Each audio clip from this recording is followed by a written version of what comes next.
Hello everyone, welcome to my YouTube channel. I hope आप सभी का पेपर होता है वो अच्छा गया होगा। अगर हम बात करें तो आपका पेपर का लेवल था, जहां पर मॉर्निंग शिफ्ट में हमने डिस्कस कर लिया था कि मॉडरेट लेवल था, एंड इवनिंग शिफ्ट था उसके अंदर भी मॉडरेट होता है वो लेवल रहा एग्जाम का। अगर हम बात करें तो जो आंसर की होती है वो आपकी जो जनवरी का फर्स्ट वीक या सेकेंड वीक में होता है वो आपको देखने को मिल जाएगी। अगर हम बात करें तो कुछ क्वेश्चन थे जो कि मेमोरी बेस्ड होते हैं, वो क्वेश्चन मैंने यहाँ पर लिखे हैं। अगर हम बात करें तो पहला क्वेश्चन होता है, पूछा गया था, ये भी डायरेक्ट क्वेश्चन था कि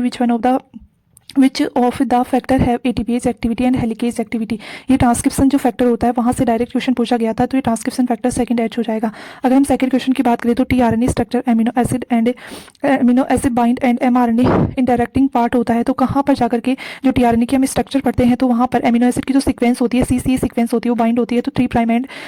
एंड एंटीकोडोन होता है, वहाँ पर जाकर के बाइंड होती है। फिर अगला क्वेश्चन की बात करें तो मोस्ट जो threatened group among given option as A पर आईसीबीएन, जहाँ पर आपको थ्रेटेंड स्पीसीज होता है बतानी थी, जहाँ पर एम्फीबियंस होता है उसका करेक्ट आंसर होगा। अगर हम अगला क्वेश्चन होता है उसकी बात करें तो ग्लाइसिन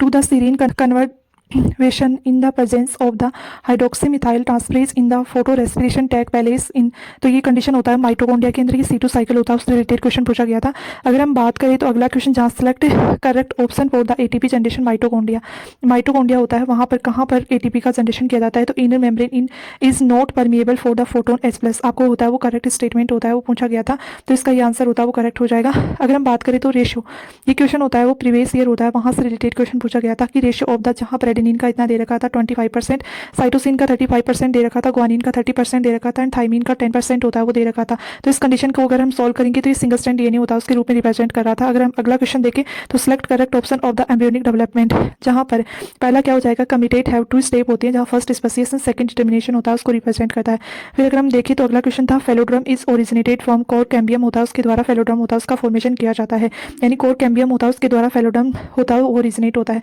यानी कि ये डायरेक्टली होते हैं वो क्वेश्चन पूछे गए थे।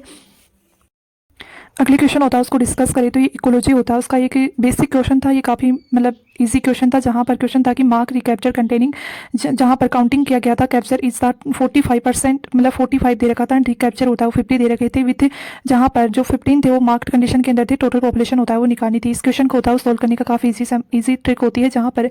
नंबर निकालना होता है, अगर टोटल होता है वो तो S1 into S2 upon M2 होता है वो फॉर्मूला होता है, जहाँ पर S1 होता है वो total individual marked in the first sample, and S2 होता है वो size of the second sample, and M2 होता है marked individual recapture in the second sample. तो यहाँ पर आप होता है वो यहाँ पर जो हमें जो नंबर दे रखे हैं उसको अगर इस फॉर्मूले के अंदर होता है वो अप्लाई करेंगे तो इसका जो करेक्ट आंसर होता है वो 150 हो जाएगा। ये इसका करेक्ट आंसर था, ये डायरेक्ट क्वेश्चन था। अगर हम अगले क्वेश्चन की बात करें तो primary centre of the origin, यहाँ पर कुछ होते हैं फ्रूट्स, मतलब नेम दे रखे थे, उनका प्राइमरी ओरिजिन होता है, पूछा गया था कि कहाँ से इनका ओरिजिन हुआ था। तो बनाना होता है उसका एशिया के अंदर ओरिजिन माना जाता है, पाइनएप्पल होता है उसका साउथ अमेरिका के अंदर माना जाता है। उसी प्रकार से जो कॉफ़ी होता है उसका अफ्रीका से माना जाता है, रबर होता है उसका साउथ अमेरिका से माना जाता है।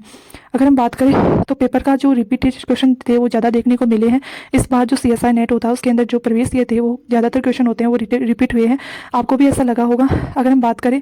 तो इस प्रकार से मैंने होता है वो कुछ क्वेश्चंस होते हैं वो आपको प्रोवाइड करवाने की कोशिश की है। आपके अकॉर्डिंग होता है वो पेपर का लेवल कैसा रहा, मॉडरेट रहा, इजी रहा, या काफ़ी टफ रहा, प्लीज़ कमेंट सेक्शन के अंदर होता है वो कमेंट करें और बताएं कि पेपर का लेवल होता है वो कैसा रहा। मेरे अकॉर्डिंग होता है वो पेपर का हर ईयर जैसे मॉडरेट रहता है उसी टाइप से मॉडरेट होता है वो लेवल रहा है पेपर का, और आपको जल्द ही होता है वो आंसर की होता है वो देखने को मिल जाएगी। और अगर बात करें तो आंसर की होता है उससे मैच करें कि कितने क्वेश्चन होते हैं वो आपके करेक्ट होते हैं, और उसके बाद में 1 मंथ होता है उसका टाइम लगता है आपको रिजल्ट आने का। और अगर वीडियो होता है वो पसंद आए तो चैनल को सब्सक्राइब करें और वीडियो को लाइक करें, अपने फ्रेंड्स के साथ में शेयर करें। Okay, thank you.